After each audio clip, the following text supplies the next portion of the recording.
La convergence philosophique et musicale de Nebo fusionne la profondeur philosophique et la liberté du rock indépendant pour créer un son distinctif et ambitieux. La sortie de l'album Metaphysical Machine en octobre 2024 par le groupe basé à Charlottetown, Nebo, dirigé par l'ancien professeur de philosophie Neb Kujawczyk, représente une proposition artistique singulière dans le paysage musical contemporain. Le projet défie les conventions de genre en intégrant une palette éclectique allant du rock vintage et du reggae à la ballade introspective tout en explorant des thèmes philosophiques complexes sur la condition humaine, les tensions sociales et les contradictions de la vie moderne. Cette approche, où la substance lyrique et l'ambition intellectuelle s'équilibrent avec une accessibilité mélodique et une atmosphère insulaire distinctive, positionne Nebo non comme un exercice académique, mais comme une expérience auditive à la fois réfléchie et immersive, refusant de sacrifier l'émotion immédiate au profit de la densité conceptuelle. Les fondements d'une identité artistique hybride et l'érudition philosophique de Kujawczyk informent la musique sans la rendre didactique, créant une base créative unique. Le parcours de Neb Kujawczyk, ancien professeur de philosophie, fournit un socle intellectuel rare pour un projet musical, mais son influence est subtilement assimilée plutôt qu'affichée de manière ostentatoire. Cette fondation permet au groupe d'aborder des sujets comme la moralité, les systèmes de valeurs et la logique absurde de la vie économique avec une nuance qui évite le piège du sermon ou de l'abstraction froide.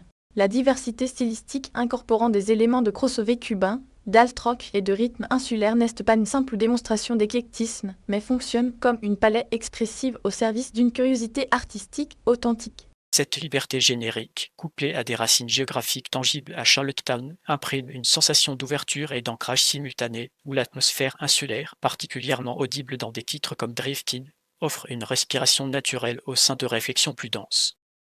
Et l'architecture de Metaphysical Machine, l'album opère comme un écosystème cohérent où les idées et la mélodie s'entrelacent sans friction.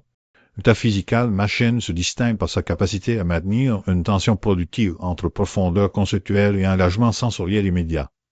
Chacune des 10 pistes sert de véhicule à une exploration thématique qu'il s'agisse du dialogue, des paradoxes économiques ou de l'ambiguïté existentielle sans que la structure musicale ne ploie sous le poids des idées.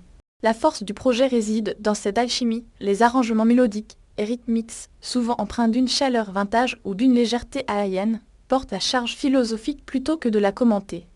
Cette intégration organique crée une expérience d'écoute lived-in, vécue, où la réflexion émerge naturellement de l'immersion sonore. La personnalité artistique qui en résulte est à la fois thoughtful et ambitieuse, prouvant que l'accessibilité émotionnelle et l'ambition intellectuelle ne sont pas mutuellement exclusives, mais peuvent se renforcer mutuellement pour révéler des couches de signification au fil des écoutes.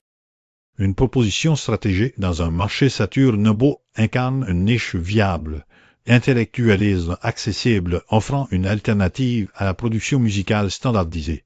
Le verdict stratégique positionne Nebo non pas comme un acteur grand public, mais comme un pôle d'attraction critique pour un public en quête de substance et d'authenticité dans un paysage souvent dominé par le formatage générique. Leur force réside dans leur capacité à engager avec des thèmes complexes tout en conservant une émotionnelle immediacy et une identité musicale cohérent, un équilibre rare qui leur confère une autorité artistique distinctive. Les risques inhérents à cette approche incluent une perception potentielle de niche excessive ou une difficulté à percer dans des circuits de diffusion très segmentés. Cependant, l'opportunité stratégique majeure réside dans la cultivation d'une communauté d'auditeurs engagés, valorisant la profondeur et l'éclectisme réfléchi. Les prochaines étapes devraient consolider cette identité par une présence scénique soignée et des collaborations stratégiques avec des plateformes médiatiques axées sur la critique culturelle approfondie, renforçant ainsi leur position comme architectes d'un rock indépendant à la fois cérébral et profondément humain.